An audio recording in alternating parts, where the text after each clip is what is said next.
예, 그러면 또 시작하겠습니다. 오늘 거는 내용이 좀 많아서 제가 한 40분 정도, 텍스트 읽으면서 말씀드리고, 다다음 주로, 계속 연결해서 이렇게 말씀드리고자 합니다. 자, 오늘 말씀드릴 게 기독교의 이제 경제적 법칙하고, 그에 관한 성경적 배경에 대해서 좀 알아보고자 합니다. 먼저 기독교적인 경제 행위 원리가 있습니다. 자, 모든 인간은 그의 생존을 위하여 경제 행위를 하는데 경제 행위라는 것이 인간이 그의 생존을 위하여 필요한 재물과 서비스 등을 생산하고 소비하는 행위를 통칭해서 말하죠. 그렇기 때문에 인간은 태어나서 숨을 거둘 때까지 경제 행위를 하게 마련인 것이죠.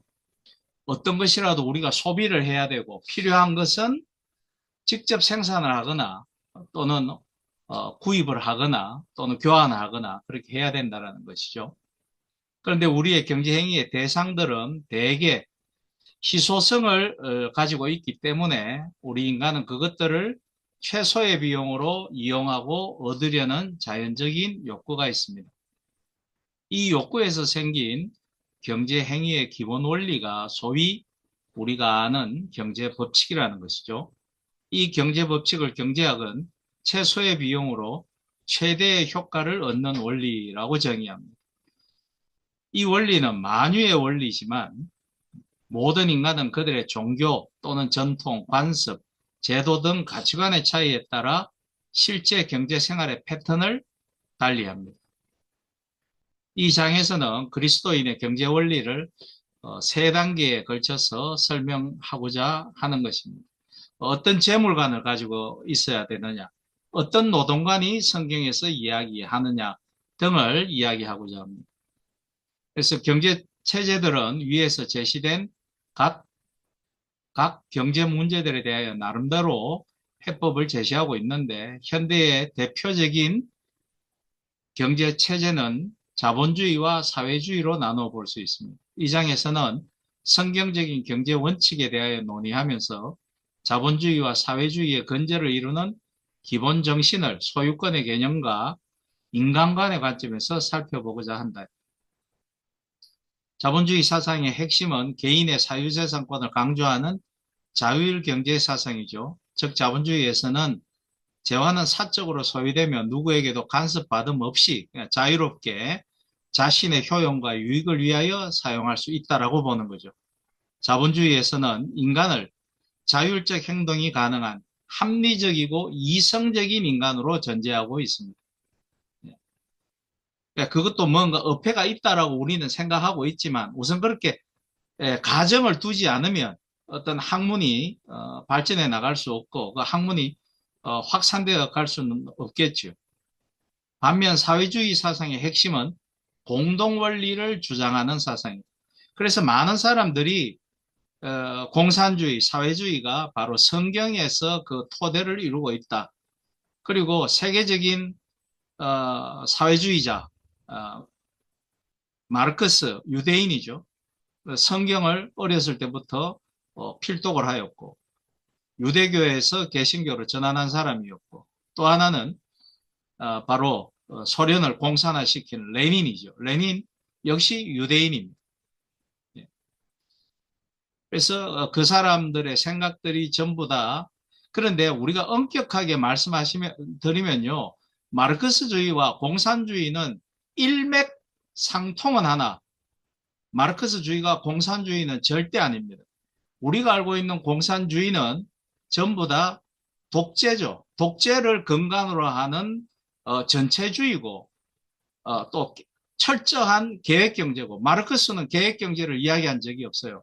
그래서 많이들 마르크스를 굉장히 오해하고 있습니다. 예. 또 역시 마찬가지로 우리가 아는 공산주의가 주의와 우리가 아는 북한주의, 김일성주의, 김정일, 김정은주의는 완전히 다른 것입니다. 그런데 우리나라 사람들은 특히 극우 쪽에서 통칭해서 그냥 좌파 쪽, 진보 쪽인 사람들을 때리잡을 때 가장 쓰기 좋은 말이 빨갱이고 공산주의자라고 하면 끝나는 거죠. 종북, 좌파라 하면 모든 것이 게임이 끝나는 거죠. 근데 그 사상들 사이에는 물론 경제 체제와 이데올로기는 어, 같이 볼 수도 있고 어떤 때는 철저하게 나누어서 봐야 하는 측면도 있지만 여러 가지 오해가 많이 작동하고 한국에서 그런 것들을 이야기하면 굉장히 큰 어떤 비난과 비판에 직면해야 한다는 것도 사실입니다. 그래서 우리 이재율 교수님 잘 아시겠지만 우리나라만큼 마르크스 경제학을 천시 여기고 아주 위험하게 여기고 어, 그 아주 비판받고 하는 나라도 드뭅니다. 뭐 우리나라는 거의 전부 다 정통 경제만 자본주의 경제만 거의 대부분이 하기 때문에 좀 많이들 그 예전에는 뭐 그 서울대 김수행 그 작가하신 김수행 교수 한 사람밖에 없을 정도로 그렇게 됐었죠. 그러니까 제가 드리는 말씀은 누군가를 옹호하는 것이 아니라 학문은 같이 함께 발전해야 한다라는 말씀을 제가 드리는 거죠. 그래서 사회주의에서도 인간을 스스로 모든 것을 계획할 수 있는 자율적인 인간으로 가정하고는 있다.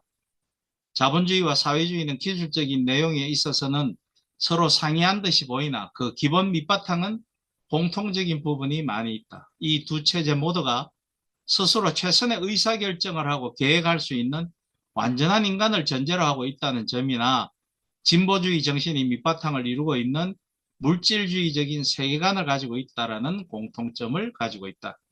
그렇기에 어떤 이는 이들의 관계를 질투가 많은 자매의 관계로 묘사하기도 하였다. 실제로 마르크스가 자본주의를 나중에 자기 정치 경제학 비판에서 뭐라고 이야기하냐면 나는 자본주의를 싫어하는 것이 아니라 자본주의가 어떻게 형성되었고 발전되어 가는가를 규명함에 있어서 선한 작용을 하는 자본주의에 대해서 이야기하고 싶었다라고 이야기하거든요. 그런 책들은 우리나라에서 많이 뭐 출판되지 않았어요. 자, 성경적 경제관의 핵심은 청지기 개념이다. 즉 성경에서는 이 세상 만물의 주인은 하나님이시며 인간은 하나님을 대리하여 이 자연들을 관리하도록 위탁받은 청지기임을 말한다. 그러니까 우리가 가장 중요시 여기는 것이 기독교는 청지기 사상이거든요. 모든 면에 있어서. 그런데 제가 또 말씀드리고자 하는데 한국 교회에서 가장 많이 어떤 교단이든 간에 저는 참고로 합동입니다. 어떤 교단이든 간에 가장 많이 안 다루는 문제가 있는데 그게 뭐냐 하면 첫 번째는 기독교 경제 윤리에 대해서 전혀 교회에서 잘 다루지 않고요. 두 번째는 말은 늘 하나님의 창조에 대해서 감사함에 대해서 피력하고 말씀하고 하는데 우리나라 기독교, 한국 기독교만큼 생태주의와 자연보호와 환경에 대해서 철저하게 무관심한 기독교는 참 드뭅니다. 그래서 기독교인들이 화이트헤드 같은 철학자는요, 이 사람 신학자면서 철학자인데 한국 기독교를 정통으로 깝니다. 뭐냐면 저 사람들은 반쪽짜리 딸깍발이 기독교인입니다. 하나님의 창조를 이야기하지만 그 창조의 보존과 그 창조의 감사함에 대해서는 전혀 설교도 하지 않고 운동도 하지 않는데. 네. 그래서 가만히 보십시오. 대형 교회마다 주일날 쏟아지는 음식 쓰레기, 그리고 철저하게 교회의 인테리어와 내관을 엑스테리어를 하면서 철저하게 비에너지 효율적이고 비환경적인 건축을 하는 나라는 우리 한국 기독교밖에 없습니다. 교회 옥상에 혹시 솔라 패널 깔린 교회 보신 적 있습니까? 대형 교회에? 없잖아요. 철저하게 환경 파괴적인 목회를 하면서, 그러니까 우리가 참 한국 기독교는 이렇게 보면 그런 면에 있어서는 청지기적인 그걸 다 버렸어요. 그래서 지금은 물질 자본주의적인 그런 사상이 마치 이사야 시대에 하나님을 섬기면서 동시에 바알도 섬기는 그런 시대가 다시 된 것 같은 느낌을 우리는 모두 받습니다. 그래서 그런 면에 있어서 우리가 더 좀 노력을 해야 되지 않겠냐, 이런 청지기 개념 나와서 제가 말씀드립니다. 따라서 우리 인간들은 이 자연을 하나님 의도에 합당하도록 우리의 기본적인 필요를 충족시키는 데 사용하여야 하며, 이를 축제하거나 낭비하여서는 안 된다. 우리 지금 현재의 소비 행위를 따라가려면 우리 지구 같은 똑같은 행성이 몇 개나 필요한지 모른다 그러잖아요. 또한 인간은 하나님의 형상을 따라 창조된 귀중한 존재였으나 타락으로 그 본질이 훼손되었으므로 구원이 필요한 존재임을 아울러 말씀하고 계신다. 이와 함께 성경에서는 우리가 하나님 앞에 책임 있는 존재며 책임을 가져야 하며 책임을 느껴야겠죠. 언젠가는 주님 앞에서 청지기로서의 소임에 대한 회개 정산을 하게 될 것을 말씀하고 있다. 현존하는 경제 체제들은 이러한 성경적 경제 원칙에 따라 모두 상당히 미흡함을 알 수 있다. 뭐가요? 자본주의나 사회주의나 성경적인 우리 세계관으로, 가치관으로 보면 이 두 개 다 문제가 있다라는 것이죠.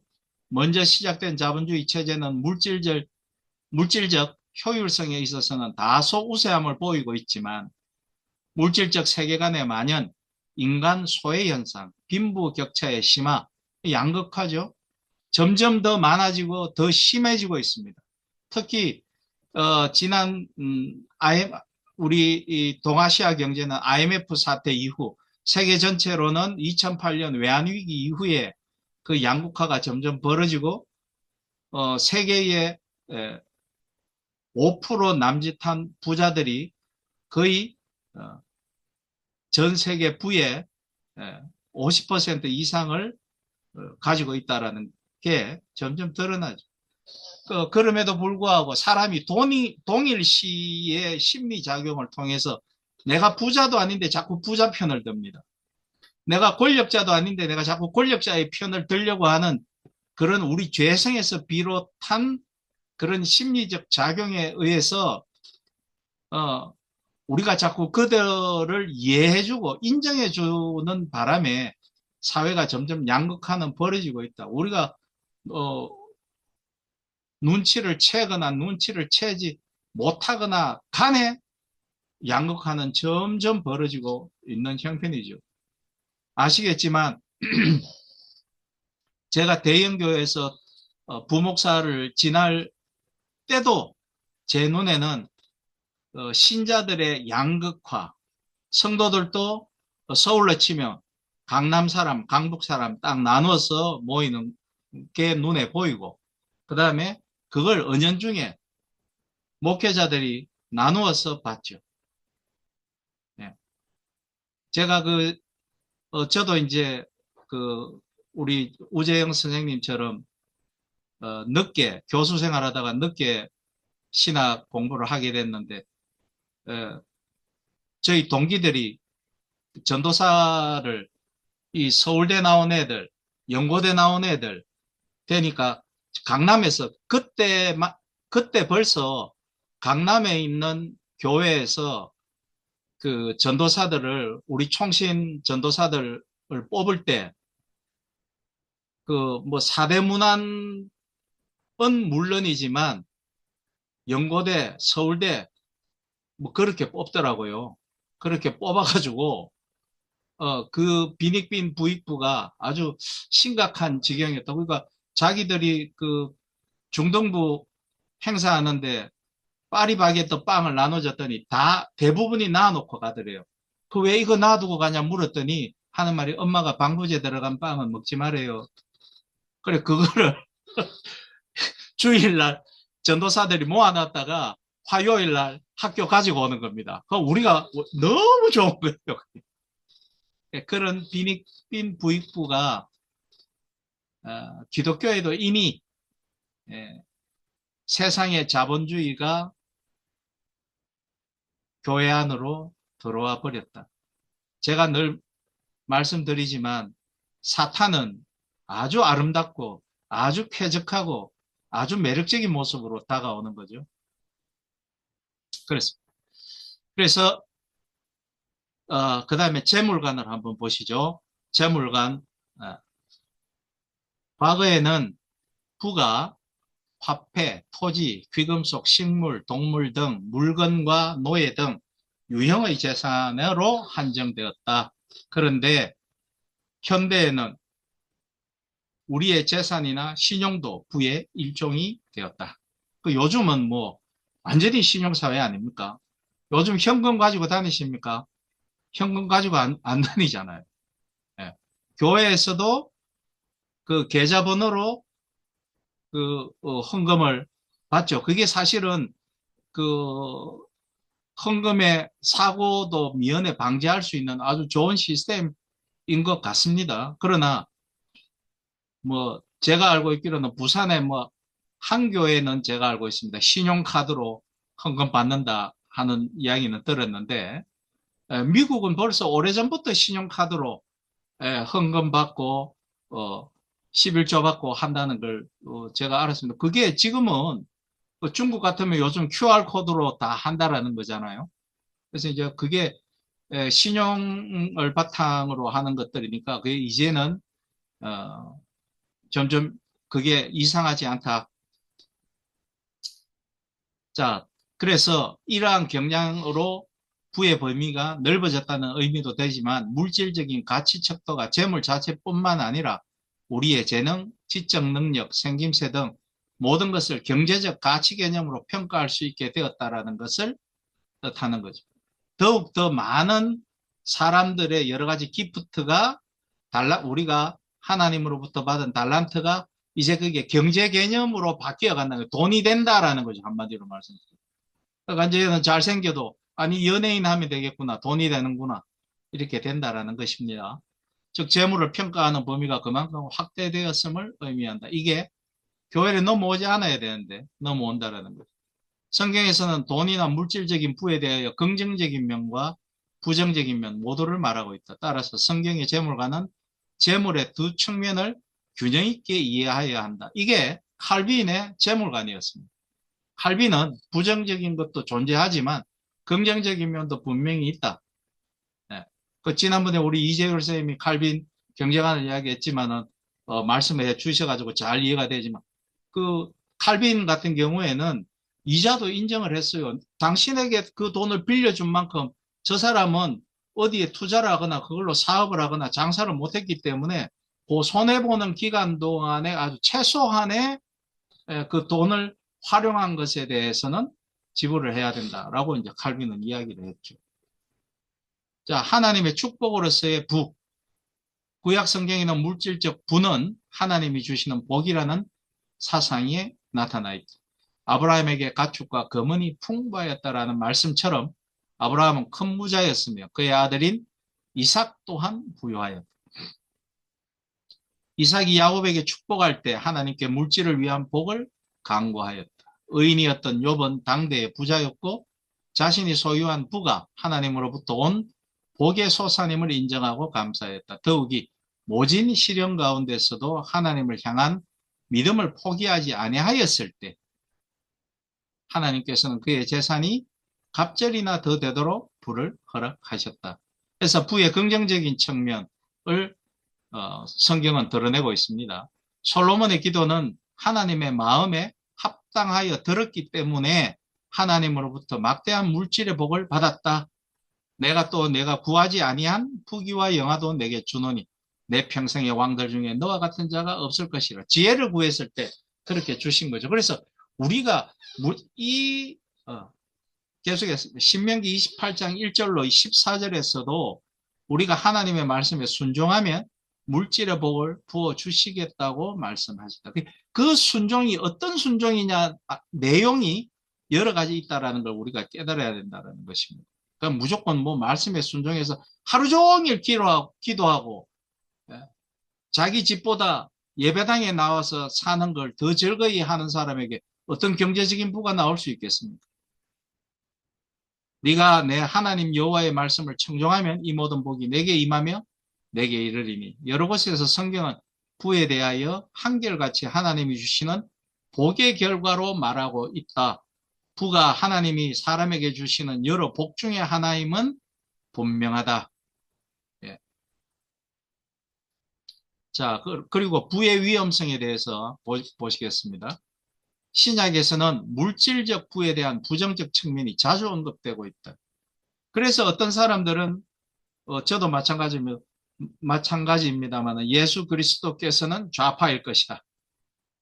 왜냐하면 항상 예수 그리스도는 바리새인, 사두개인, 서기관, 율법 선생, 그 다음에 부의 부정적인 측면에 대해서 말씀하셨고 당대의 권력자들과 기득권자들을 멀리하셨기 때문에 좌파다 이렇게 이야기하는 거죠. 한 면만 봤을 때 그렇습니다. 예수님께서는 재산이나 물질적 부에 대해 그 자체를 부정하지는 않으셨지만 부가 가져올 수 있는 위험성에 대해서는 계속 경고하셨다. 어리석은 부자 비유와 부자 가능 이야기에서 예수님은 재물이 갖는 영적 위험성과 우상성을 잘 보여주고 있다. 제가 어떻게 해서 영생을 얻겠습니까? 부자 청년이 물었을 때 예수님은 그거 다 팔아서 가난한 자에게 나눠주고 너는 나를 따르라. 아주 부자 청년이 설피하고 가더라. 부를 놓지 못하는 그게 영적 위험이고 우상성을 대표적으로 보여주는 것이죠.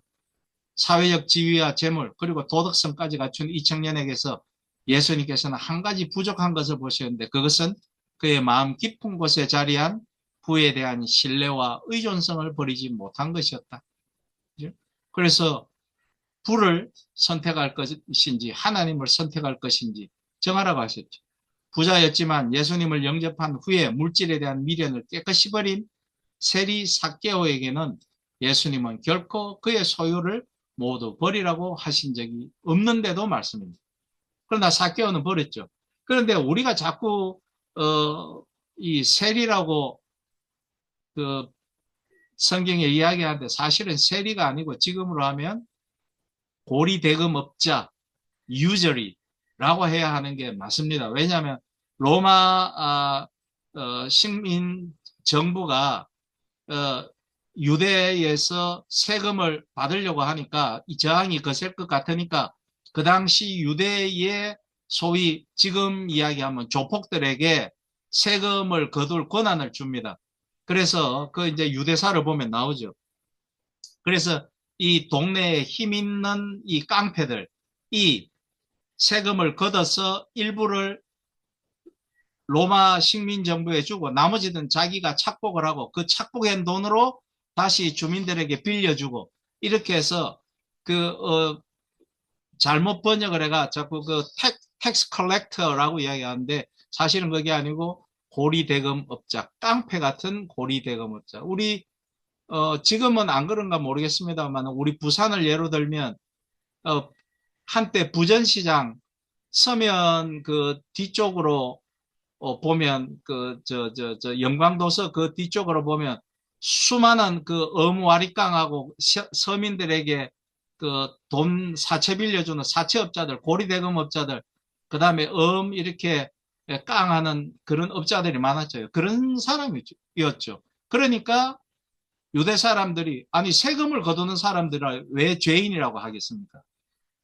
그들을 죄인이라고 했던 이유는 그들이 깡패였고 그들이 그 사채업자였기 때문에 그들을 죄인이라고 하는데 세리는 그리스도를 만나자 바로 마음을 바꾼 거죠. 이를 보면 부의 소유 자체가 문제가 되는 것이 아니라 부에 대한 의존성과 신뢰가 문제가 되는 것이다. 돈을 사랑함이 일만하게 뿌리가 되나니 이것을 탐내는 자들은 미혹을 받아 믿음에서 떠나 많은 근심으로서 자기를 찔렀도다. 우리가 그 시쳇말로 친구끼리 농담하다가 아이고 내가 내 눈 찔렀다. 내가 내 머리 때렸다. 그런 말 하잖아요. 그런 거의 같은 표현이죠. 결국 자기의 꾀가 자승자박이라고 할까요?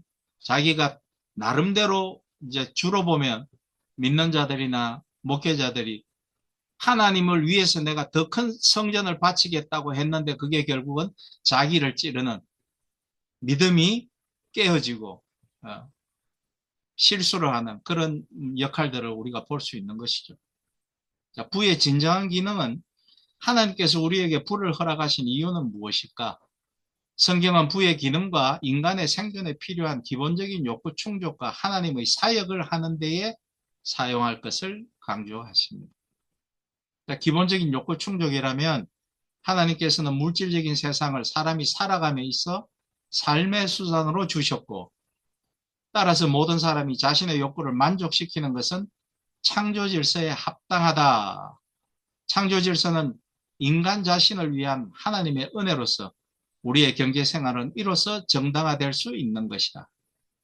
성경이 재물을 하나님의 복으로 강조하고 있는 것은 우리가 생존하는 데에 필요한 물질을 하나님께서 은혜로 주셨기 때문인 것입니다. 그런데 물질에 대한 소비는 일반적으로 기본적인 필요, 욕구를 만족시키기 위한 것과 탐욕스러운 욕망을 충족시키기 위한 것으로 나뉘어지죠. 욕구란 우리가 필요로 하는 것은 우리가 예배하기 위한 예배 처소가 필요하다.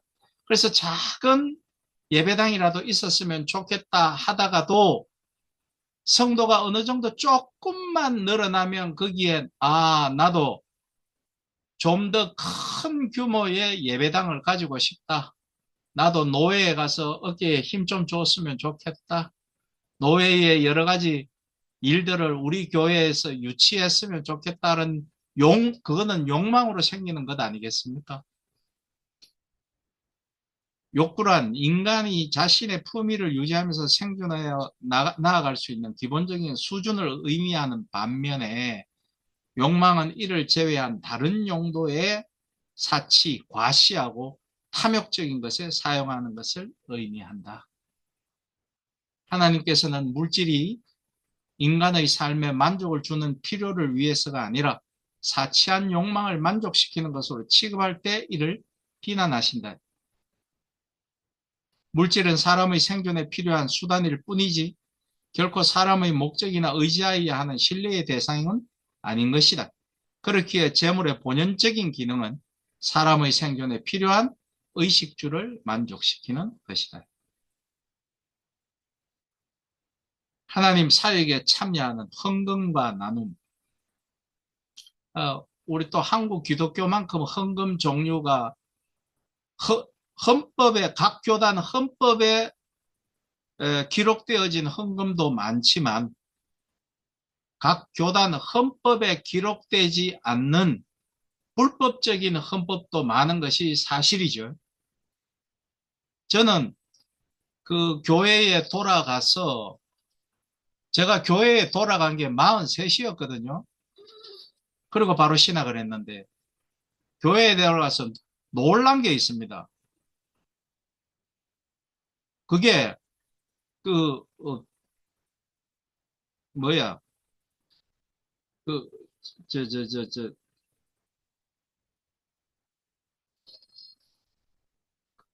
어 헌금 중에 그 천일 헌금을 내는 게 있죠. 1,000번째. 1,000번째. 제가 그걸 성경을 찾아봤어요. 그런데 그 a thousand 그 offspring을 갖다가 그걸 1,000번 넘버로 해석을 해가지고 1,000번 내는 헌금 그렇게 내는 하면서 어느 목사가 그 글을 적어 놓은 걸 봤어요. 교회의 재정이 좀 어렵거든. 1,000번째 헌금을 실시하십시오. 그러더라고요.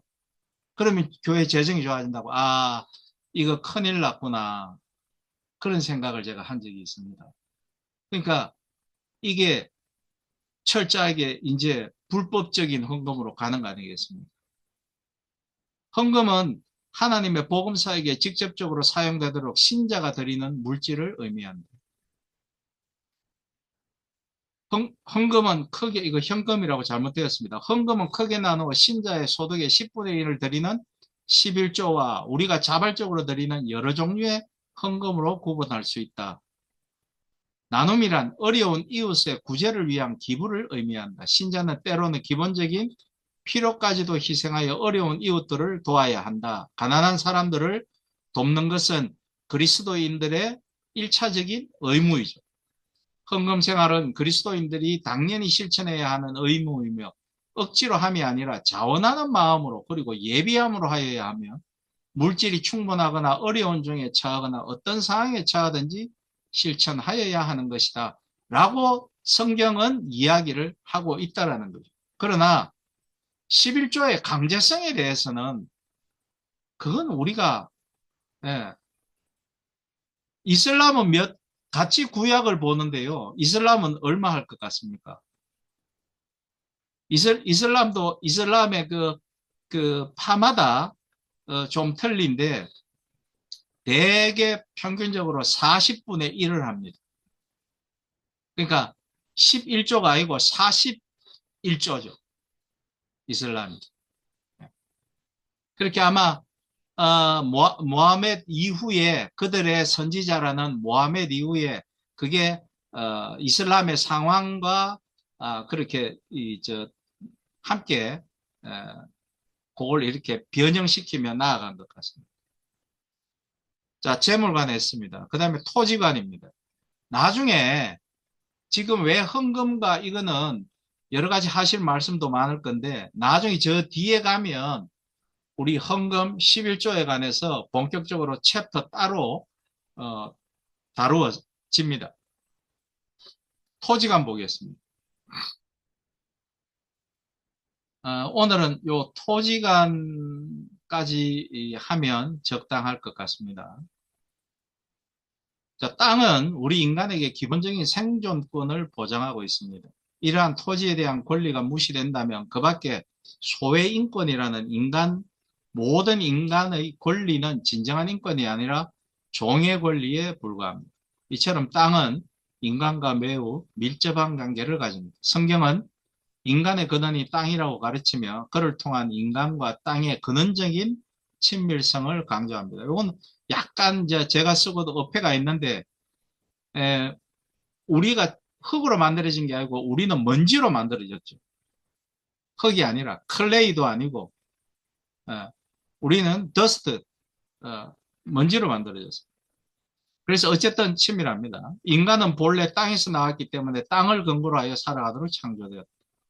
구약 성경의 전개는 이 땅에 대한 기사로부터 시작하여 땅에 대한 약속을 받고 그 땅을 찾아가는 땅 없는 유랑민족의 역사입니다. 그 약속의 땅을 차지하기 위하여 애쓰는 땅과 관련된 역사라고도 볼 수 있습니다. 그리고 이 땅에서 정의와 공평의 정신에 입각한 율법에 근거하여 더불어 살아가는 공동체, 사회를 이루려고 하던 역사였다. 구약은 땅의 역사에서 시작되어 땅의 역사로 진행되다가 땅의 역사로 종결됩니다. 하나님의 창조와 약속과 성취가 땅을 중심으로 이루어졌기 때문입니다. 또한 구약 성경은 이러한 땅을 보존하기 위해 율법이나 희년법 등을 중심으로 다양한 시도와 역사가 이루어지는 것을 볼 수 있습니다. 그래서 독특한 개념인 나그네의 개념이 바로 구약에서 나오는 것이죠. 우리도 인생을 살아가는 나그네라고 하시고 이 땅은 영원히 나의 것이고 너희들은 그저 지나가는 나그네일 뿐이다. 땅을 주제로 한 연구를 의도할 때 여러 학자들이 어떤 입장과 방법을 사용했는지에 대해 살펴보는 것도 좋은 접근이 될 것입니다. 그래서 구약 성경의 대가죠. 월터 브루그만은 구약 성경의 역사 전반을 땅과 관련한 세 가지 개념 속에서 논의를 전개하고 있습니다. 노만 C. 하벨은 구약 성경에서 땅과 관련하여 중심되는 개념을 담고 있는 성경 본문을 뽑아 6개의 핵심 사상으로 발전시키고 있습니다. 요거는 밑에 줄을 한번 읽어 보시기를 원합니다. 제프리 릴버는 역시 브루그만이 주장한 자리와 자리 감각이 구약 성경에서 나타나는 땅을 이해하는데 가장 중요한 개념이며, 이를 이스라엘을 향한 하나님의 구속 활동을 연결시켜 땅의 신학, 최근에는 기본소득, 성경에서 이야기하는 기본소득 문제를 젊은 성경 윤리학자들이 주장하기 시작했는데, 그 중에 한국의 그 신학자도 이 땅의 신학 개념을 가지고 기본소득을 풀어나가요. 예. 이 성경을 따지고 보면 그런 개념까지도 이끌어낼 수 있다. 그 쉽게 말씀드리면 기본소득을 만나와 매출하기로 풀어냅니다. 모든 사람들에게 부유하거나 부유하지 않거나, 일을 하거나 일을 하지 않거나, 장애가 있거나 없거나 간에 모든 사람에게 만나를 동일하게 생명을 이어갈 수 있도록 공급시켜 주신, 거기에서 기본소득 개념을 끄집어냅니다. 그래서 그거를 젊은 성경 윤리학자들이 기본소득을 땅의 신학이라고 이렇게 부르면서 개념을 끄집어내요. 그러니까 공부할 것이 참 재밌고 많습니다. 그 개념으로 전개하고 있습니다. 이처럼 지금까지 땅에 관한 연구는 창조, 계약, 성취라는 개념을 사용하여 신학적 접근에 치중해 왔든지, 아니면 성취와 보존의 측면에서 사회경제적인 접근에 집중함으로써 구약 성경이 제시하는 토지 소유권과 토지와 관련한 제도를, 그래서 만나와 기본소득이라고 아마 한 몇 주 뒤에는 우리도 다룰 겁니다. 제가 그걸 전부 다 이렇게 발췌를 하고 종합을 해서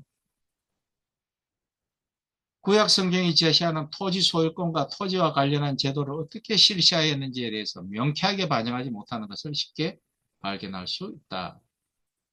토지에 대한 소유권 개념. 창세기의 창조 기사는 구약 성경 전체의 토대가 되는 하나님과의 언약 관계를 설정해 놓고 있다.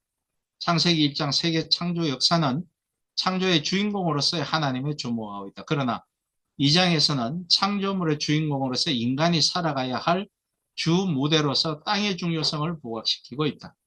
창조기사는 하나님과 인간에게 관련된 땅에 관한 두 가지 상호 보충적인 측면들을 우리에게 제시하고 있다. 한편으로 하나님은 창조주로서 모든 피조물의 주인이시며 최종적인 소유자이시다.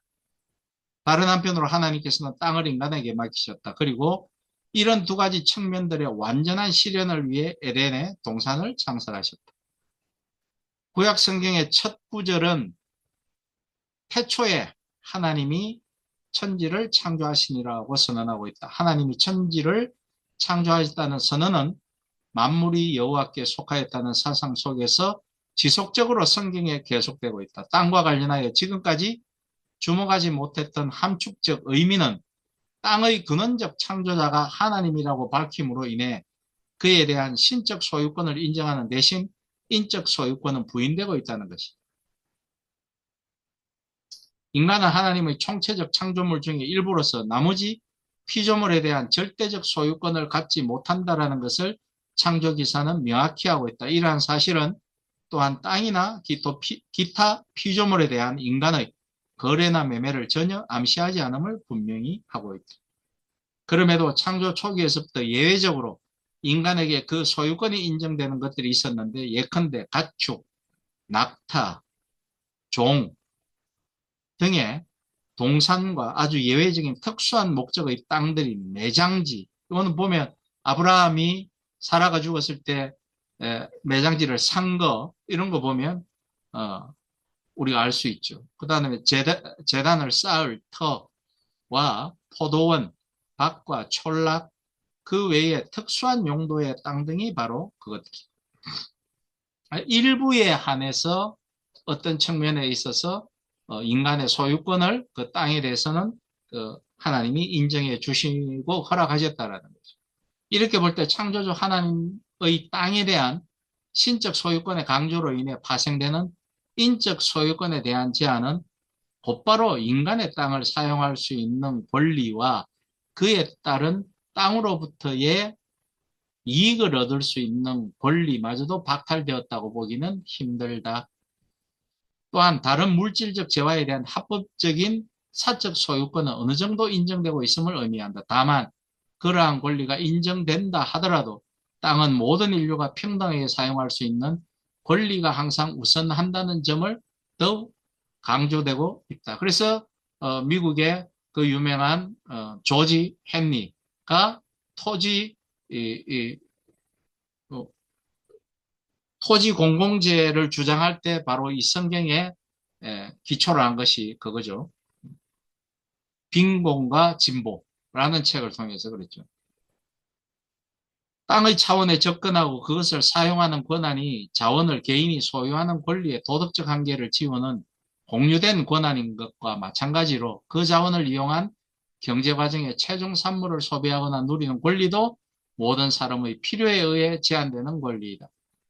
창조된 물질을 개인이 독점적으로 이용하라는 명령이나 다른 사람을 희생시켜가며 축적하거나 소비하라는 명령은 어디에서도 찾아보기가 어렵다라는 것. 이러한 점은 위에서 제시된 인간에게 소유권이 허용된 몇 가지 예외들이 말해주는 바이고, 다음 절에서 논의하고자 하는 땅에 대한 인간의 청지기적 사명인 창조 명령의 주요 내용이기도 하다는 것. 엄밀한 의미에서는 토지 점유권을 창조주로서 하나님이 가지고 계시다는 것을 구약 성경에서 토지관의 일반 원리로서 선언하고 있습니다. 또한 구약 성경의 토지관을 현대에 적용하고자 할 때에도 가장 우선되는 원리이죠. 하지만 이러한 원리와 정신은 서서히 퇴색되고 변질되어서 이스라엘에는 바알법이, 바알이 주인이라는 뜻이잖아요. 그래서 사유권의 다른 말입니다. 지금 바알법이 이스라엘에 있는 법 이름입니다. 개인에 의한 토지의 점유가 이루어졌고, 처음에는 아시겠지만 우리나라 새마을 운동 한참 할 때 저희들이 그 중고등학교 다니고 이럴 때 이스라엘의 이스라엘로 돌아온 디아스포라 됐던 사람들이 주로 했던 게 키부츠였다. 그 키부츠 그런 정신들이 전부 다 토지 공유제 여기에서 비롯된 것이요. 그런데 그게 이스라엘 사회가 확대되고 국가가 경제가 신장하고 그렇게 하자 바로 이 바알법이 되는 거죠. 옛날에는 키부츠에서 같이 살았는데 이제는 개인의 소유권을 인정해야만 하겠다. 그래서 그때도 이스라엘에서요. 이스라엘에는 크게 그 세 종류의 디아스포라로 돌아온 사람들이 있습니다. 이스라엘 현지에 살았고, 그 다음에 지금 현재 이스라엘의 권력을 잡고 있는 사람들이 전부 다 동유럽으로 디아스포라 된 사람들. 그 다음에 그 이스라엘 동유럽으로 디아스포라 된 이 겟나지 이스라엘인이라고 하는데 이 사람들이 가장 싫어하는 이스라엘인들이 누구냐? 바로 아프리카, 이집트나 모로코 이쪽, 그 다음에 스페인 쪽 이쪽으로 디아스포라 된 그 유대인들끼리 굉장히 싫어해요. 왜냐하면 이 사람들은 아랍인에 대해서 굉장히 좀 마음이 열려 있거든요. 이스라엘 현지에 남아 있었던 사람도 마찬가지고요. 그러니까 그 TV 뉴스 보시면 이번에 그 이스라엘에서 그 전쟁하면서 보시면 그 이스라엘이면서 이스라엘 정부에 반대하던 사람들이 바로 이스라엘에서 현지에 살아왔던 이스라엘 팔레스타인 사람들과 같이 살아왔던 현지인들. 그 다음에 아프리카에서 온 그 이스라엘인들은 그걸 팔레스타인과 전쟁을 반대하고 지금 권력을 잡고 있는 그 동유럽으로 디아스포라 돼 그래서 다시 소위 자기들이 말하는 노란 머리 유대인들은 그 팔레스타인을 몰아내고 완전히 성경적인 모세오경에 나온 성경적인 토대는 되니까 그렇게 지금 주장하고 있습니다.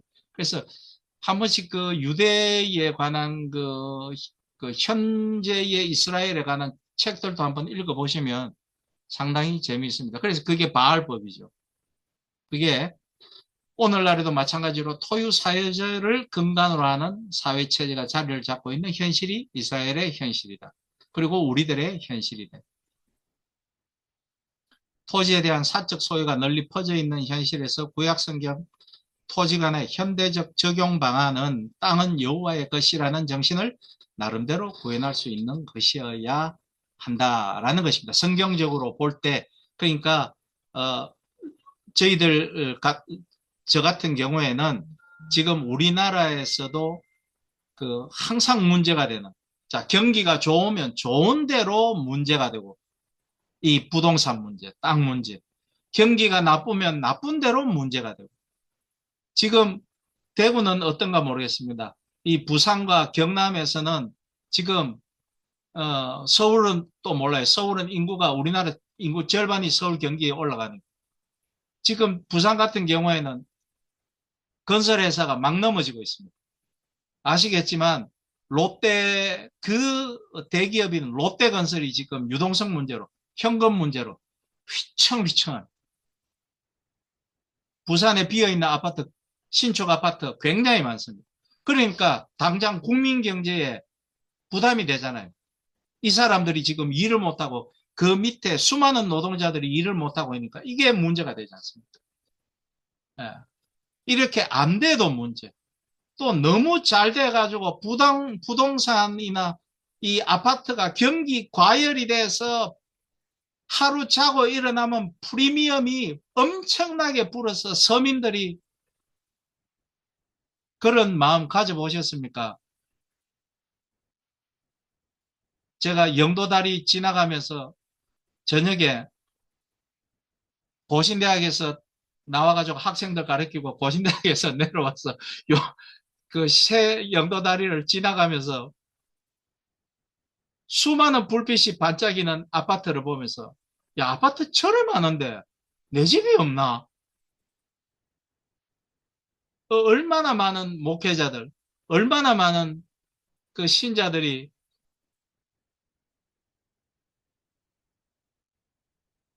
그런 걸 보고 하나님께 참 그래 할까요? 예. 그런 거 보면 또 이게 너무 잘 돼도 너무 벌어지니까 문제. 안 되면 안 되는 대로 또 와가지고 목사님 제가 노가다 10장인데 제가 가지고 있는 조직이 수십 명이 됩니다. 제가 일 못하면 우리가 다 굶어 죽습니다. 그 실제로 죽는 사람도 봤어요. 제가 그 건축업자들이 굉장히 많은 교회에 부목사를 했었거든요. 보면 참 어떤 경우에는 뭐 불쌍하고 그렇다. 그래서 이런 문제가 우리 성경적 제가 이렇게 관심을 두고 성경에서 기독교 경제 윤리를 끄집어내려고 하는 이유가 이걸 교회 안에서 우리가 정말 성경적으로 기독교 경제 윤리를 바로 깨우치고 하면 우리뿐만이 아니라 기독교인뿐만이 아니라 이것이 영향력을 파급시키고 파급시켜서 이 우리나라 사회가 좀 더 선하지 않을까 그런 생각을 하게 돼서 이 공부를 하자는 거거든요. 예, 이제 좀 넘어가겠습니다. 요거는 내용 넘어가고 임대제 모델 넘어가고 요것도 한번 나중에 보십시오. 우리가 어차피 하나님이 창조하신 땅에 우리는 임대로 사는 거잖아요. 영원한 임대인이지 않습니까? 왜냐하면 땅은 영원한 내 것이로다 라고 하나님이 선포하셨으니까. 그래서 이걸 한번 마지막으로 보겠습니다.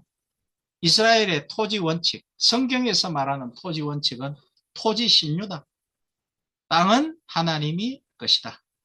그래서 태초에 하나님이 천지를 창조하셨다고 하여 토지 소유권은 하나님께 속한다고 명확하게 규정하였다.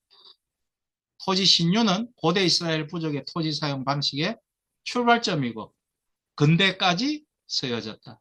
레위기 25장 23절에서 땅을 아주 팔지는 않는다, 못한다. 땅은 나의 것이다.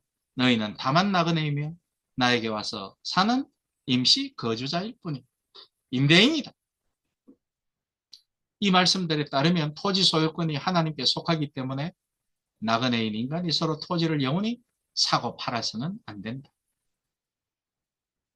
그러니까 적어도 이 정신이 우리에게 있다면 굉장히 토지 거래를 하는 거라든지, 예, 우리가 사적으로 토지의 가격을 몇몇이 모여서 소위 카르텔을 지어서 담합해서 저는 목욕탕에서 아파트 소유자들끼리 앉아가지고 그 사우나에서 가격 올리는 거 봤거든요. 들었거든요. 야야야야, 우리 저 아파트 앞으로 내놓을 때 평당 얼마 이하로는 내놓지 마. 주변에 다 이야기해. 그게 그 사람이 아파트 사는 부동산 업자인지 그렇게는 안 할 거 아니냐 이거죠. 그런데 지금 어떻습니까? 하나님 좋은 가격에 팔아주십시오라고 그런 기도를 어리숙하게 하나님께 대놓고 한다 이 말씀. 그리고 좋다고 와가지고 헌금하면서 이렇게 기쁘게 간증합니다. 아, 우리가 생각도 못했는데 내가 내놓은 가격에서 내가 조금 더 올려서 내놨거든. 그냥 하나님이 은혜를 주시고 팔아버렸다. 그러면 자기가 내놓은 가격에 디스카운트 돼서 파는 사람은 하나님이 저주를 내렸었을까요? 그러니까 그런 것들을 목회자들이 교회에서 잘 교육을 시켜야 되는데 또 대부분 교회에 가면 또 이렇게 기도합니다. 하나님, 우리를 축복하소서. 축자가 빌축자인데 우리 저 우재영 목사님 한자 뭐 더 잘하시지만 그러면 하나님이 누구한테 빌어야 됩니까? 예수님 축복하십시오는 맞는 말씀이죠. 예수님이 하나님께 빌어주시면 되니까. 그런데 많은 교단의 목사들이 잘못 쓰고 있는 것 중에 하나가 우리를 축복하소서. 그럼 누구한테 하나님이 빌으라고? 그런 잘못된 것들. 오늘 생각나서 이제 말씀드립니다. 자, 그 다음 이 말씀에 따르면 토지 소유권이 하나님께 속하기 때문에 나그네인 인간이 서로 토지를 영원히 사고 팔아서는 안 된다. 재산권의 정당성을 논정한 헤겔의 인격설에 따르면 인간은 재산을 통해 자신의 인격을 확장한다. 그럼 하나님은 토지를 통해 신격을 확장시킨다. 우리가 이것이 하나님 것이고 우리가 하나님 것을 빌려서 감사하게도 산다라는 걸 이야기하면 우리가 그런 인격에 맞춰진다라는 거죠. 언제나 감사해야 하면서. 즉 토지는 하나님의 것인데 유한한 인간이 토지를 영원히 사고 파는 행위나 하나님을 영원히 사고 파는 행위로 이보다 더 신격 모독은 없다. 하나님은 다만 나그네들에게 신격이 확장된 토지 안에서 삶을 누리라고 명령하신다. 인간이 하나님께 속하듯 토지에 속하는 것이지 토지가 인간에게 속하는 것이 아니라는 것이다. 두 번째, 토지 공유. 상술한 첫 번째 원칙으로부터 우리는 토지 공유 원칙을 도출해낼 수 있습니다. 구약성경 10편 115장 16절에서 말하기를 115편이죠. 죄송합니다. 하늘은 주님의 하늘이라도 땅은 사람에게 주셨다고 했다. 레위기 25장 23절과 10편 115편 16절의 내용에 근거하면 토지 공유 원칙은 토지 소유권의 공유가 아니라 토지 사용권의 공유를 의미한다. 그러면 남는 숙제는 이스라엘 부족들이 후세대까지도 포함하여 토지 사용권을 어떻게 나누었을 것인가. 학문적 상상력을 발휘하여 토지 사용권에 대한 추가적으로 설명하면 토지 사용권은 하나님이 민족 전체에게 주신 1차 토지 사용권과 민족에서 가족들에게 분배된 가나안에 들어갔을 때 2차 토지 사용권. 이때 1차 토지 사용권은 공유의 대상이 되며 2차 토지 사용권은 사유재산의 대상이 되었던 것이죠. 3원칙, 평균 직권.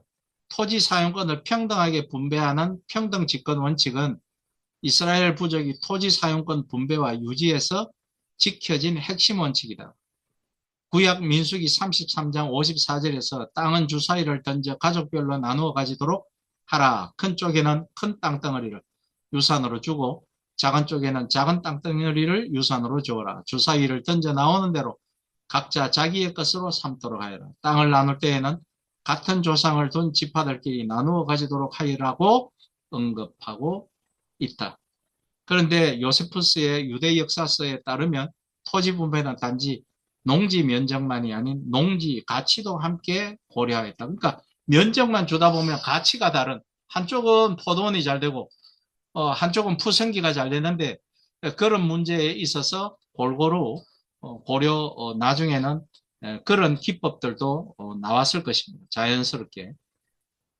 자, 평균 집권의 구체적인 제도는 세 차원으로 나뉜다. 첫째 자원은 평균 집권을 실현하기 위한 제도. 이러한 것으로 토지 사용권 평균 분배, 토지 사용료, 이게 11조라는 거죠. 1년 수확하고 나면 1년 탕내든 50년 기한의 토지 사용권 매매 제도가 있고, 둘째 차원은 평균 집권을 보호하기 위한 제도로 지계표의 설정.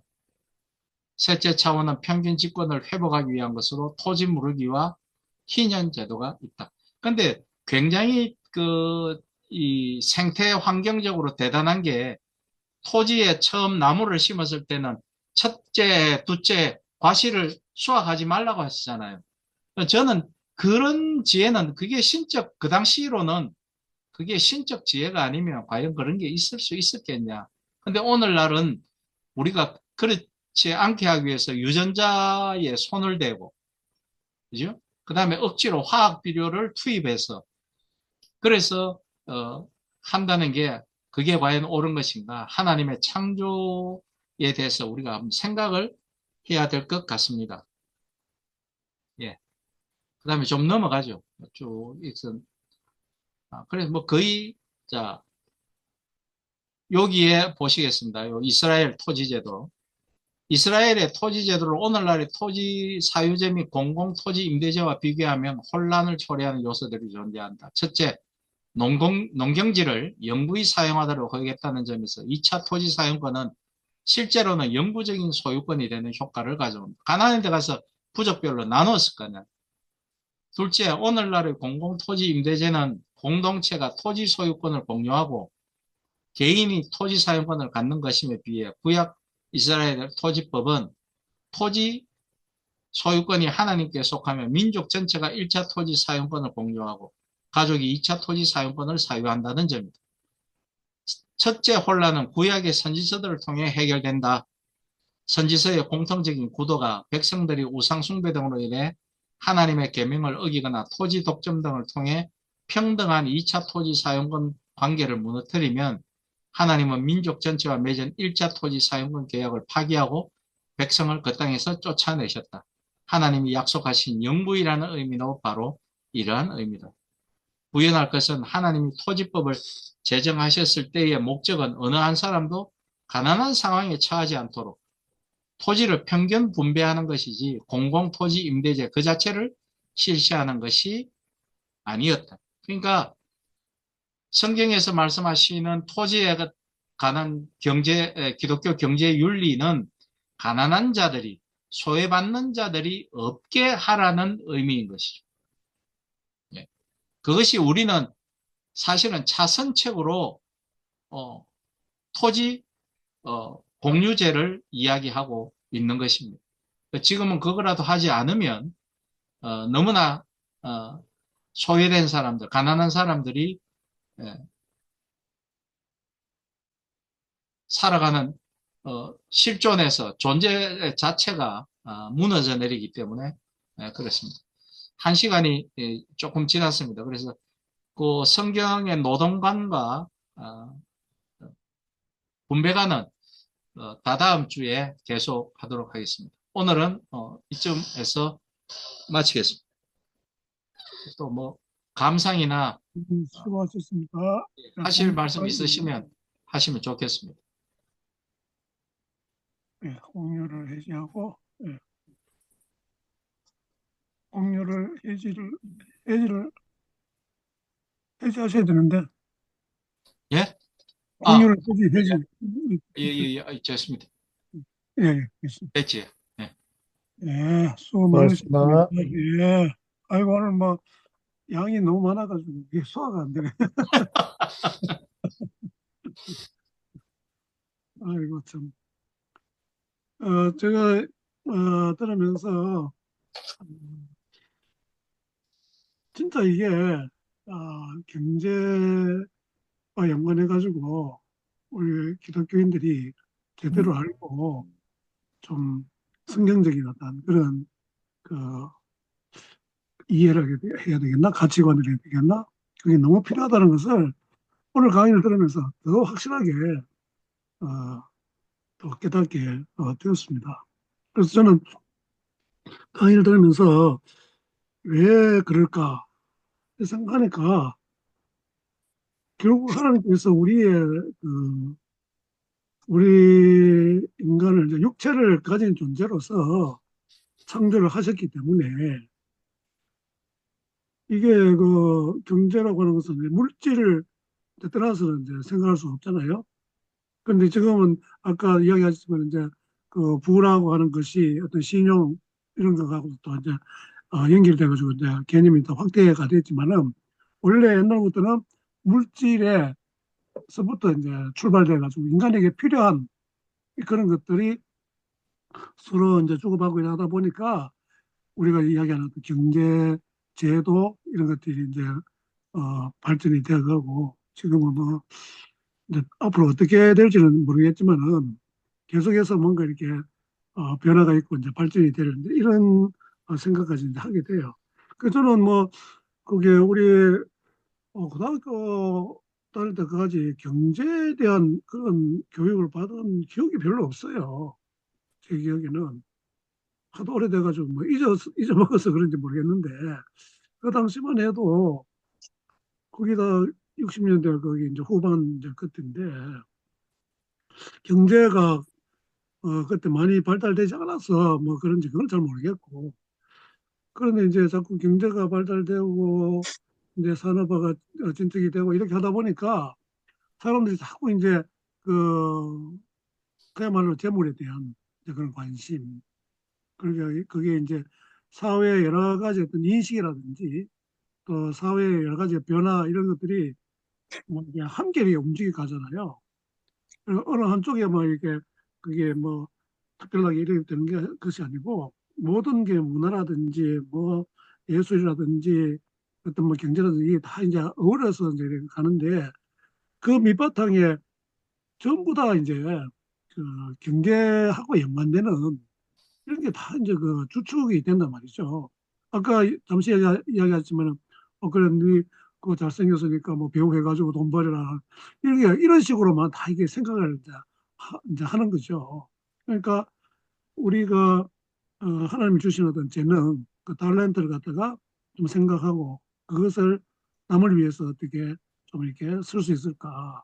이런 걸 좀 고민하고 해야 되는데 전혀 그런 아이디어 자체가 사람들한테 이제 없는 것 같아요.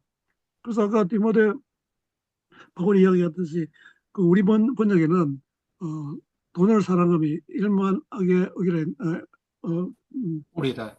일만하게 뿌리라 했는데 예, 원래 원어는 모든 하게 이제 원어 그게 뿌리거든요. 그럼 왜 그렇죠. 우리는 일만하고 했는지 그래서 옛날에 그 배도성 선교사라고 그분이 이제 한국에서 이제 사역하시고 이제 좀 우리에게 많은 그 의생들한테 이제 귀감이 된 분인데 그게 이제 이야기하시면서 1억 악의 뿌리다 하면서 기억이 납니다. 그만큼 이게 돈이 좀 그 악의 뿌리가 되는 모든 악의 이제 뿌리가 되는 이제 이런 것을 생각하면은 이 경제에 대한 교육을 진짜 이게 실제적인 그 중요한 그 내용들인데 그야말로 아까 다 이야기하셨지만은 교회에서 그런 걸 안 가르친단 말이죠. 그런데 책 나온 지 오래좀 되는데 돈에서 해방된 여행 가는 책이 있죠. 그 예, 예, 그 이름이 기억 안 나요. 그것도 맨 경제 전공하신 이제 목사님인데 제가 그 책을 읽은 지 꽤 오래됐는데 지금은 절반이 됐는지 모르겠어요. 그런 책 보면은 상당히 많은 그 도움이 되는 예, 그런 돈에서 책이 해방된 교회. 그 책 돈에서 해방된 좋죠. 교회가 예, 있습니다. 예. 그래서 그런 목사님들이 있어가지고 그런 책도 내고 강의도 하고 이렇게 하면 참 좋을 것 같은데 이게 사실은 그런 교육을 하지 않으면서 이제 엄밀하게보다 노골적이죠. 뭐 아까 헌금 그것도 이야기하셨는데 제가 그 이제 지금 이제 다니는 그 교회에 이제 조금 이제 좀 시골 교회를 할 수 있죠. 그런데 그 이제 목사님 바뀌면서 제가 이제 거기 갔는데 뭐 그 교인이 전에는 이제 뭐 한 4, 50명도 모였다는데 갔을 때는 이제 얼마 안 남아 있었죠. 그래서 이제 그 다른 교회 가시고 이제 목사님이 새로 부임하면서 제가 이제 또 거기 이제 참여했는데 그거 보니까 진짜 헌금 봉투가 진짜 나 세어지도 기억도 잘 못하겠네. 엄청 많게 이렇게 해놨더라고요. 그 지금은 그거 다 정리하고 몇 개만 딱 놔두고 이랬는데 아이고 뭐 그런 거 보니까 이게 뭐 그런 것부터 이게 좀 이렇게 교회에서 조금씩 이제 인식 어떤 그 변화를 위해서 노력도 하고 이렇게 했는데 그런 것 자체도 뭐 아예 없을 뿐만 아니라 오히려 교회가 그런 것을 더 부추기는 이제 이런 그 일들이 많아가지고 강의 들으면서도 너무 이제 답답하고 그럼 이걸 많은 사람들이 또 그런 현실 문제를 이해하고 조금 이렇게 변화를 가져올 수 있도록 좀 노력해야 되는데 그게 맞습니다. 너무 안타까운 그런 마음이 예. 계속 들어오고 있습니다. 예. 아니, 그 대구에 보면 저희 합동에 그 대신대학교 대신 신대원이 있지 않습니까? 제가 사실은 원하는 거는 교회 전체의 기독교 경제윤리 공부가 아니고 신대원생들, 신학부 학부생들한테 경제학을 가르쳐야 돼요. 왜냐하면 목회 후보생들이 이 경제 개념을 이게 제대로 된 경제구나. 요렇게 소비 생활하는 게 맞구나. 그렇게 해야 그런 개념을 가지고 가면 거기에 하나님의 말씀이 든든하게 딱 기본으로 깔려 있으면 이 사람들이 사고 칠 우려가 없고 유혹에 안 빠지죠. 제가 부목사 하다가 그 중형교회 담임으로 이제 갔습니다. 갔더니 그 교회에 권사인데 사업을 어마어마하게 크게 해요. 이 권사가. 그러니까 어느 월요일 날 저를 불러요. 아주 그 좋은 식당에 저를 딱 불러서 음식 대접을 딱 하면서 저한테 딱 대놓고 이 말합니다. 목사님, 제 하자는 대로 잘 하시고, 그 나이가 상당히 많은 할머니 권사인데 돈이 많아요.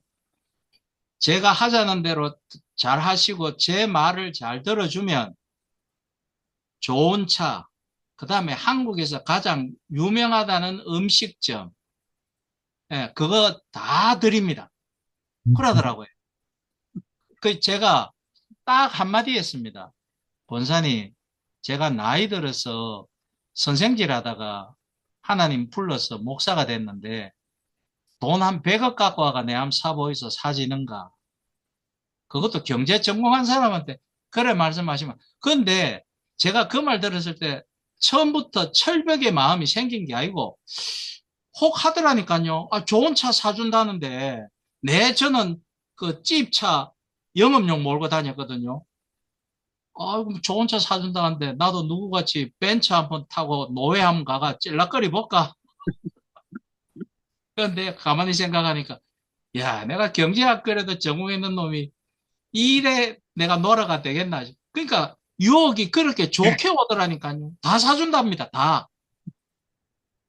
심지어 뭐 자기 그 아드님이 치과 의사고 부산서 잘 나가는 치과 의사였어요. 근데 그 사람은 교회도 안 나와. 근데 그런 거 보면서 아, 목회자들한테 이 경제 윤리 공부를 좀 시키면 어떻겠나. 그리고 제가 저 우 목사님한테 말씀드리잖아요. 그래가 각 교단 주요 대학에 경제학 강의 하입시다 해가 했더만은 이런 방구 안 하더라. 아니 대신대학교에서만 하면 우리 저 이재율 교수님 딱 가셔가 강의하시고 이러면 얼마나 좋아.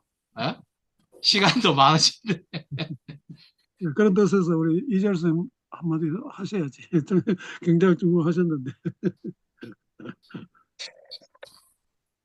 예, 뭐, 참, 문제의식이 아주, 투철한 것 같습니다. 예, 사실, 우리가 자본주의 사회에, 뭐, 오래 살고 있기 때문에 이게 마치 물고기가 물속에 살고 있는 것처럼 뭐 이렇게, 잘 느끼지도 못하고 그 룰에 젖어서 살고 있는데, 에, 이제 이것이 성경적인 것과 어떻게 다른가, 뭐 이런 거를 살펴보는 거는 참 좋은 것 같습니다.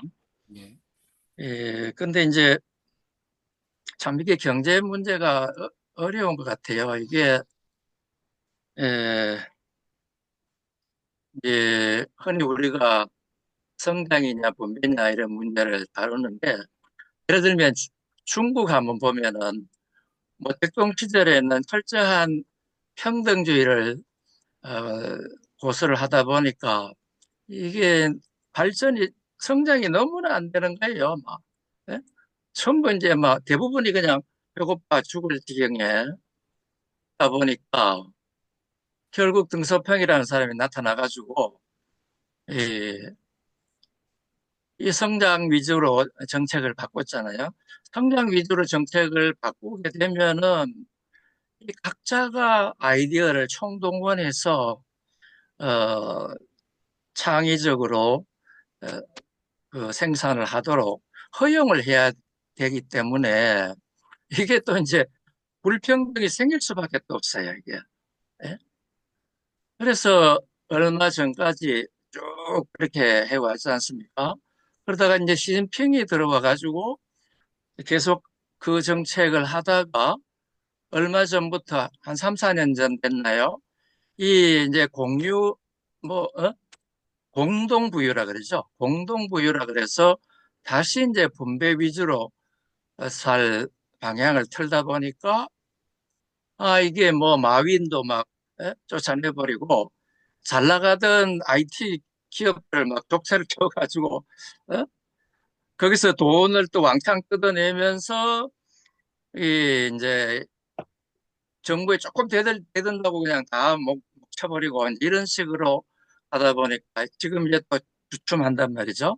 중국 경제가. 그러니까 이게 우리가 성경에서 사실 가장 경제 문제 심각한 경제 문제가 결국은 빈곤이잖아요, 그죠? 빈곤한 사람을 얻게 해라. 근데 이 빈곤 문제를 해결하려고 하니까 성장을 안 하면은 뭐 다 못 사는 상태에서 그냥 어, 조금만 뭐 외부에서 예를 들면 재난이 온다든가 하면은 뭐 굶어 죽게 되는 이런 상황. 펄벅의 돼지 같은 거 우리가 보면 알 수 있지 않습니까? 중국이 얼마나 참 재난에 취약했는가 뭐 그런 걸 했는데 그래서 이제 이 문제를 해결하면 저 문제가 터지고 저 문제가 해결하려고 하면 이 문제가 터지고 이걸 하게 성장도 하면서 분배도 하면서 이걸 어떻게 해내느냐 이제 이게 참 경제학의 숙제죠. 숙제 뭐 오랜 숙제라도 볼 수가 있겠고 근데 조금 이제 팩트를 체크를 한다면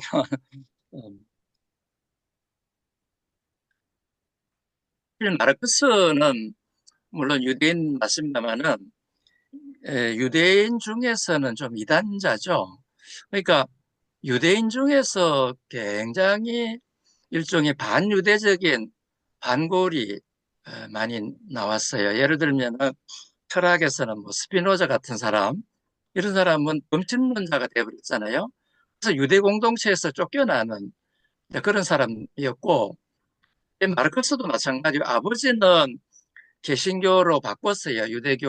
할아버지가 유대교 랍비였고, 아버지는 이제 변호사였는데, 변호사 생활을 하다 보니까 이게 신교가 아니면, 기독교가 아니면 이게, 영업에 너무 지장이 있으니까 결국, 이제 루터교로 바꿨죠. 그러나 이제 마르크스는 철저, 포에어바흐라든가 이런 사람이 영향을 철저히 받아가지고, 철저한 무신론과 철저한 유물론자로 아, 바뀌었고, 에, 그래서 유대인이지만 철저한 또 반유대적 사상을 가진 그런 사람이라고 볼 수가 있고,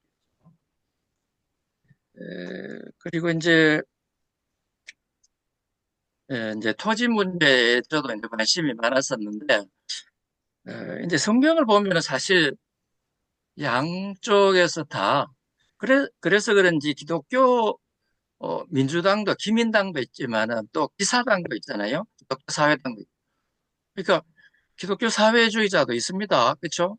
극단적으로 말하면 뭐 해방 신학자들도 있고, 반면에 기독교 민주주의자들도 있고, 이, 뭐, 그래서, 이제, 예를 들면은, 그 초대교회의 자발적인 공유, 재산 공유, 이런 거 보면은, 이건 뭐, 사회주의가 맞는 것 같고, 또 예수님도 늘 이 가난하고 소외된 자를 위주로 했기 때문에, 이거 사회주의 아닌가라고 볼 수가 있지만, 제도적으로 재산권 자체를 부정하지는 않았거든요.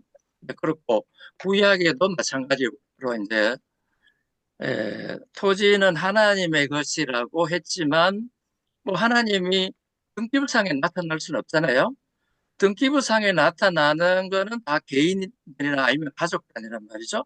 그런 점에서 토지도 공유냐 사유냐로 구별을 한다면 이건 엄연히 사유였죠. 그리고 십계명만 하더라도 도적질하지 말라. 이건 사유재산이 이미 전제되어 있기 때문에 그런 점에서 본다면은 어, 나눔을 강조를 하지만 제도적으로는 이게 사유를 전제를 하고 있다라고 이렇게 보는 게 맞지 않겠나 싶어요. 이제 뭐 나눔의 정신 이런 거는 뭐 너무나 많이 나와 있고요.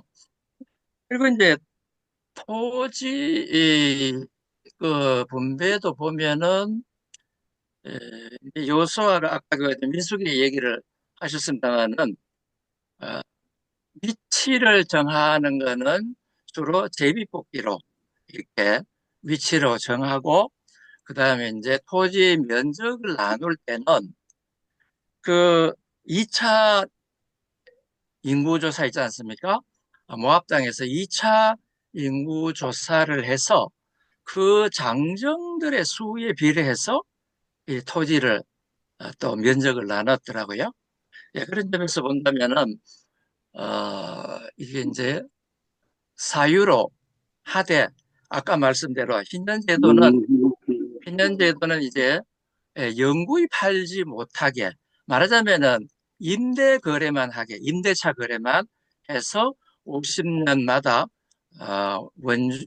주인에게 돌아가게 하는 거 이거는 왜 했을까? 그 근본 정신을 따져보면은 그 빈곤의 대물림, 빈곤이 자손에게 대물림되지 않도록 하는 게 가장 큰 이유였던 것 같아요.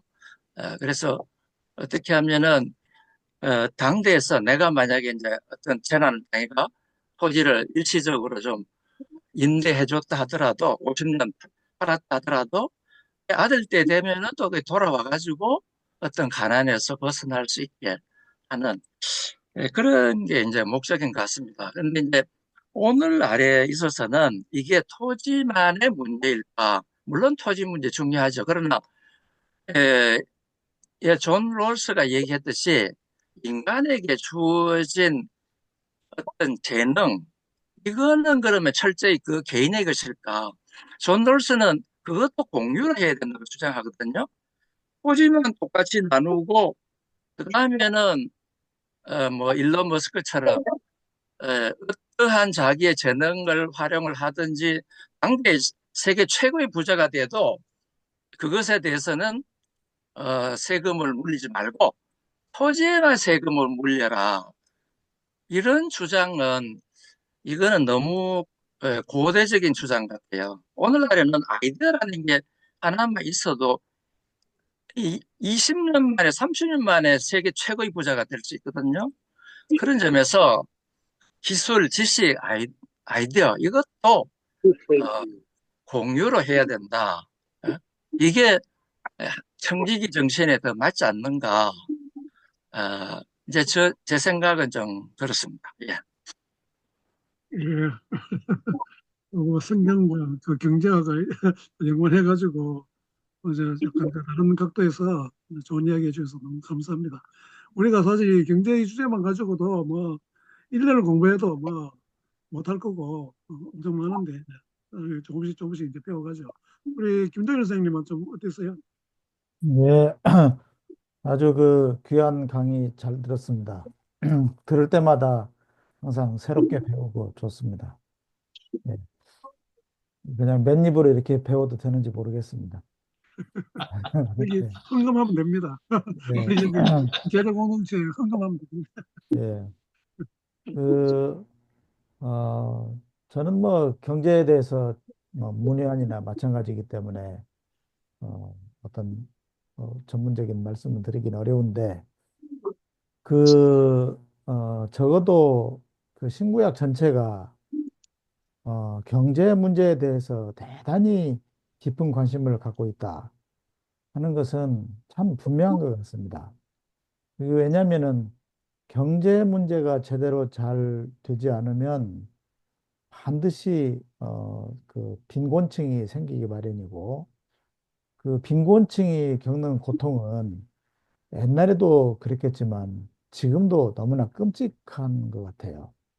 그래서 이 가난의 문제, 이 문제를 성서는 유난히 관심을 많이 가지고 있다 하는 점을 좀 많이 느끼고 있습니다.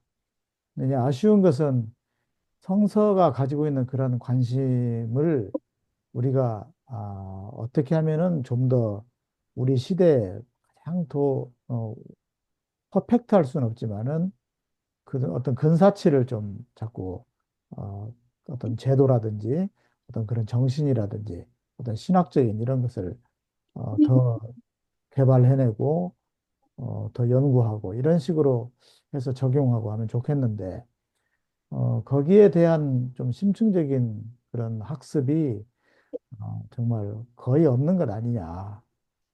사실 저는 이재율 교수님이 책을 몇 권 쓰셔가지고 제가 그 책을 다 가지고 참 나름대로는 굉장히 열심히 봤어요.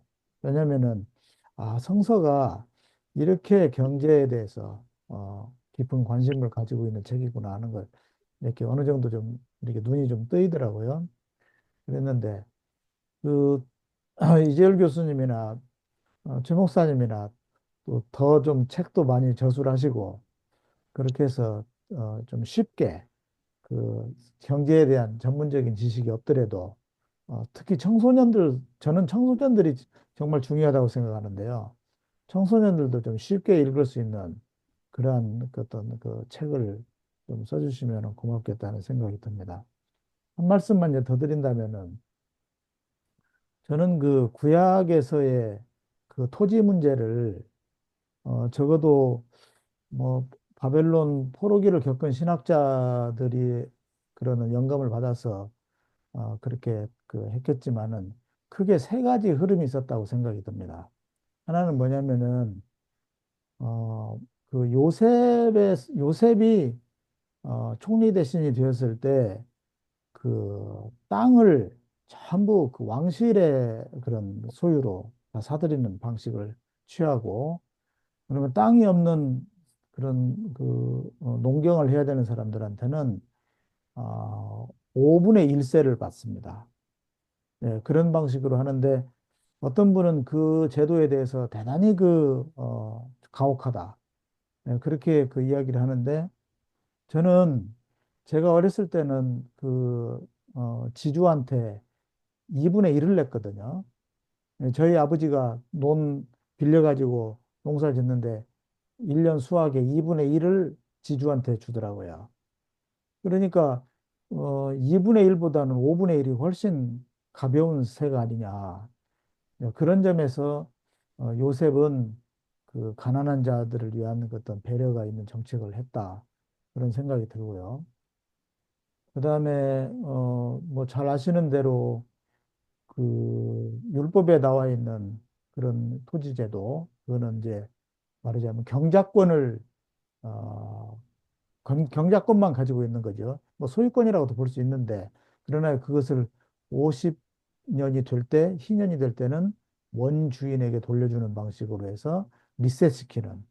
예, 그래서 적어도 이스라엘 백성들은 뭐 흙수저가 아니라 땅수저는 가지고 태어나도록 최소한의 기본적인 어떤 그런 그 소득은 보장해주는 그런 방식의 토지제도를 그렇게 했고 그걸 기반으로 해서 11조를 해서 땅이 없는 사람들한테는 또 생계를 유지할 수 있도록 하는 굉장히 어떤 그 생산과 복지 요즘 그 경제학에서 생산적인 복지라는 말을 한다고 하더라고요. 근데 그 하여간 그런 생산적인 복지 이런 것을 굉장히 좀 세밀하게 그렇게 하지 않았느냐. 저는 그 신학적인 어떤 그 개념이 바빌론 신학자들한테서 나왔다. 저는 이제 개인적으로 그렇게는 생각을 하고 있어요. 왜냐하면은 가나안 왕정기를 거치면서 수많은 수탈과 그런 그 어떤 바알 종교로부터 오는 그런 모순들, 이 빈익빈의 문제 이런 것을 겪었기 때문에 거기에 대한 어떤 반성으로 그런 그 신학이 포지나 경제에 관한 신학이 나오지 않았나 생각이 들고요. 그다음에 또 하나는 그럼에도 불구하고 조금 수정주의적인 그런 그 토지 분배를 제창을 한 그런 그 신학자가 있는데 에스겔입니다. 에스겔이라고 생각합니다. 에스겔은 보면 왕한테도 땅을 주자. 그다음에 레위인한테도 땅을 얼만큼은 주자. 그리고 또 이스라엘 각 지파마다 또 땅을 얼마만큼씩 주자. 이런 좀 수정된 그런 방식의 그 토지 공유 이런 것을 시행을 했는데 뭐 그 의미는 뭐 제가 시간 관계상 여기서 말씀드리기는 어렵고요. 왜냐하면 제가 나름대로 추측한 바는 있는데 아무튼 왕이든 뭐 제사장이든 레위인이든 또 일반 평민들이든 하여간 적어도 먹고 사는 문제에 있어서만은 어느 한쪽으로 쏠리지 않도록 권력이 있다고 해서 쏠린다든지 이런 것이 아니라 쏠리지 않도록 해보자 하는 그런 거였던 것 같아요. 근데 이제 신약으로 오면은 이제 로마의 그런 지배를 받으면서 사실상 이런 그 뭐 희년제도라든지 지파별로 땅을 갖는다든지 이런 그건 이제 깨졌단 말입니다. 그 사도행전의 한 기록을 보면은 바나바가 자기 땅을 팔아서 이렇게 됐다는. 바나바는 원래 그 레위 족속인데 레위 족속이 땅을 소유할 수는 없잖아요. 근데 이제 로마의 식민지 시대에 맞는 그런 방식으로 경제 생활을 하다 보니까 땅을 소유하고 그걸 팔 수도 있고 그랬던가 봐요. 그런데 어, 그 이야기가 조금 길어지는데 죄송하네요. 괜찮습니다. 예. 예, 우리는 시간은 많습니다. 돈은 없어도 시간은 많습니다. 바울이 이방인에 대한 선교를 하면서 그 어떤 그 기독교 역사 책들을 보면은 예루살렘의 또아리를 틀고 있는 야고보, 그러니까 예수님의 동생이죠. 야고보와 또 그 주변에 있는 베드로나 뭐 요한 같은 그런 사도들과의 관계에 있어서 적지 않은 갈등이 있었는데 그 갈등의 가장 핵심이 뭐냐면은 율법 문제였다는 거예요. 그래서 이제 율법 문제로 이제 엄청난 그런 갈등이 있고 그렇게 했는데 이 두 진영 간에 한 가지 딱 합의가 이루어졌는 바울 진영과 이 그 예루살렘 진영 간에 합의가 이루어진 게 뭐냐면은 가난한 자를 돕는 일. 이것만은 정말 열심히 하자. 이래가지고 바울 사도가 그 이방인 사역을 할 때 그래도 예루살렘보다는 조금 잘 사는 지역이고 하니까 거기에서는 헌금을 연보를 모아가지고 그것으로 예루살렘에 살고 있는 가난한 성도들을 돕는 일을 아주 힘써서 했다 하는 이제 그런 그 글을 본 적이 있습니다. 그래 여튼간에 신약이든 구약이든 간에 적어도 그 제다카나 미슈파트 같은 그러한 특히 경제적인 면에서 그것을 실천하기 위한 노력이 아주 그 밑바탕에 철저히 이렇게 흐르고 있다는 것을 저는 느낍니다. 근데 오늘날 우리 그 교회의 현실을 보면 너무나 이것과는 거리가 멀어요. 멀어도 이거 이렇게 멀 수가 없어요. 멀 수가 없고 그다음에 이런 그 가난한 자를 살피는 복지, 이런 성서가 말하는 어떤 경제의 개념, 약자를 살피는 이런 이야기를 자꾸 하면은 자꾸 좌파라 해버려요. 음, 좌파라 하고 제가 그 대구 제일교회라는 교회에서 집사 시절에 그때 이제 교회 굉장히 크게 건축을 하고 하는 그런 때인데 저희 청년부를 지도하시는 장모님과 함께 이제 짓지 말자는 그런 그 캠페인도 하고 뭐 이렇게 하면서 재직회 같은 데서도 발언을 하고 우리가 이렇게 좋은 집을 돌집 짓는데 치중하지 말고 그 돈을 가지고 이 장학금이라든지 가난한 학생들을 돕는다든지 이런 일을 열심히 해보자. 그렇게 했는데 아주 거기에 대한 저항이 심하더라고요. 예. 그러면 그런 교회 가라고 그러더라고요, 제가. 예. 그 정도로 이제 저항이 심하고 쉽지 않았는데, 나중에 또 기회가 되면 제가 그 대구 제일교회에서 회계 집사를 하면서 있었던 그런 에피소드 같은 것들 말씀드리겠습니다. 이상입니다.